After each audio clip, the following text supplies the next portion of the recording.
ഇതുപോലെ ഞാൻ പറയട്ടെ, വേറെ ചില സംഗതി കാണുന്നുണ്ട്. ചിലര് മുടിയങ്ങ് പഠിക്കുകയാണ്. എവിടെ? അതാ മദ്യത്തിൽ മാത്രം വെച്ചിട്ട് 4 ഭാഗവും വടിച്ചു കളയുകയാണ്. ബേക്കിലൊന്നും തീരെയില്ല, മൊത്തം പഠിച്ചിട്ടുണ്ട്. മദ്യത്തിൽ മാത്രം ചട്ടി കുടുക്ക കുടുക്കിയതുപോലെ. ഇതും ശരിയായ രീതിയല്ല, അതും തെറ്റായ രീതിയാണ്. വേറെ ചിലര് മുടിയങ്ങട്ട് വളർത്തിയിട്ട് പെണ്ണുങ്ങൾ വളർത്തും പോലെ ആണുങ്ങൾക്ക് മുടി എന്നിട്ട് ബാക്കിൽ പിടിച്ച് കെട്ടിയിട്ടിട്ട് ഒരു ബാലുമായിട്ട് നടക്കുന്നു. ഇതൊന്നും ശരിയായ രീതിയല്ല.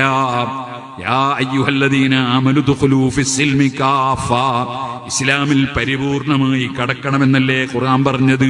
ഹബീബ് നബി സല്ലല്ലാഹു അലൈഹി വസല്ലം തങ്ങളെ സ്നേഹിക്കുമ്പോ നബി തങ്ങൾ എങ്ങനെയാണ് ജീവിച്ചത്, നബി തങ്ങൾ എങ്ങനെയാണ് മുടി വളർത്തിയത്, നബി സല്ലല്ലാഹു അലൈഹി തങ്ങൾ എങ്ങനെയാണ് ജീവിച്ചത്, അത് പിന്തുടരാനുള്ളൊരു നല്ല മനസ്സ് മുസ്ലിമീങ്ങളെ നമുക്ക് എല്ലാ വിഷയത്തിലും ഉണ്ടാകണം.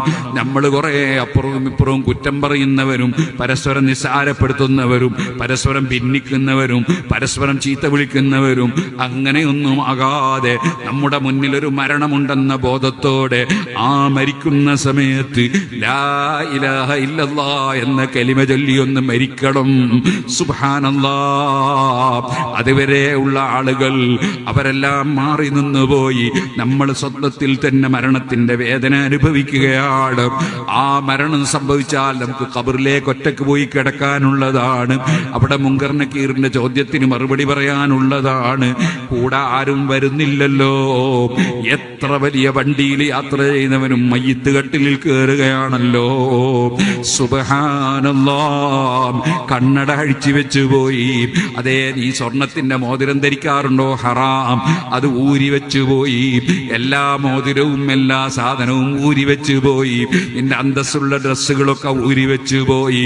വെറും 3 കഷ്ണം തുണിയിൽ നിന്നെ പൊതിയുമ്പോൾ നീ പലരെയും ഗീബത്ത് പറഞ്ഞ നിന്റെ തൊള്ളയില്ലേ, നീ കളവ് പറഞ്ഞ നാവും തൊള്ളയുമില്ലേ, നീ ചിലപ്പോൾ കഞ്ചാവടിച്ച വായില്ലേ, അതിന് പരുത്തി വെച്ചു പോയി. അന്യപെണ്ണിലേക്ക് നോക്കിയ കണ്ണില്ലേ, അവിടെ പരുത്തി വെച്ചു പോയി. നിന്റെ കാത് ഹറാമിങ്ങനെ കേട്ട കാതില്ലേ, അലിമീങ്ങളെ ചീത്ത പറയുന്നതും കുറ്റം പറയുന്നതൊക്കെ കേട്ട നാവില്ലേ, അതേ കാതില്ലേ, അതിന് അതാ പരുത്തി വെച്ചു പോയി. നിന്റെ തൊള്ളക്ക് പരുത്തി വെച്ചു പോയി. അങ്ങനെ നിന്റെ കൈകൾക്കിടയിൽ വിരലുകൾക്കിടയിലും എല്ലാം പരുത്തി വെച്ചു പോയി. 3 കഷ്ണം തുണിയിലങ്ങ് പൊതിഞ്ഞിട്ട് കൊണ്ടുപോകുന്ന ഒരു സമയം ഈ പാവപ്പെട്ട എനിക്ക് അത് എപ്പോഴാണെന്ന് പറയാനൊക്കുമോ? നാളെ ഈ സമയത്ത് ഞാൻ ഖബറിലാണോ അല്ല ഇതേപോലെ പുറത്താണോ എനിക്ക് പറയാനൊക്കുമോ? നമുക്കാർക്കെങ്കിലും പറയാനൊക്കുമോ? ഓ മുഅ്മിനീങ്ങളെ, വസ്തഫിരി ഖിദ്ദംഅ ബിൻ ഐനിൻ ഖാദിൻ തലഅത് മിനൽ മഹാരിമി വൽ സംഹിം യതനദമി. നിങ്ങളോടിത് പറയുമ്പോൾ ഞാനൊരു മഅസൂമായ നബിയല്ല, മഹ്ഫൂദായ ഖുത്ബല്ല. ഞാൻ നിങ്ങളിൽ ഏറ്റവും മോശക്കാരനായിരിക്കാം. അല്ലാഹു നമുക്കെല്ലാവർക്കും മാപ്പ് നൽകുമാറാകട്ടെ.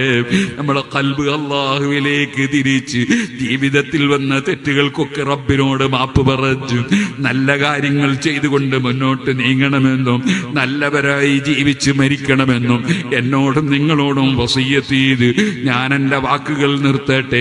അർഹമുർ റഹീമീൻ റബ്ബേ, ഞങ്ങൾക്ക് എപ്പോഴും മുന്നിൽ മരണമുണ്ടെന്ന ബോധത്തോടുകൂടി ഈമാനോടെ തഖ്വയോടെ ജീവിക്കാൻ ഭാഗ്യം തരണേ റഹ്മാനേ.